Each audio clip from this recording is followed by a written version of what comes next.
How to make Roblox audio public. But first things first, if you're currently on Roblox.com's homepage, what you can do is just to access the Creator Hub.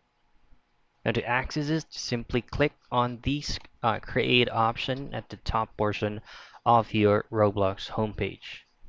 Once you're here, head down directly to the Creations tab at the left portion, and then go to Development Items.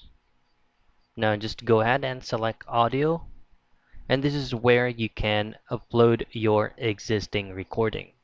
Now just simply click on Upload Asset.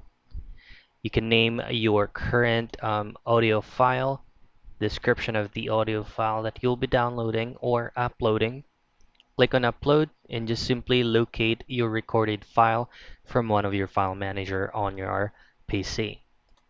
And once you have located it, just simply click on Upload and it will automatically load up to the Audio tab right here.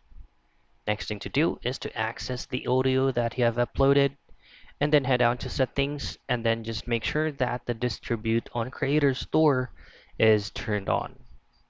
So that's how you make Roblox audio public.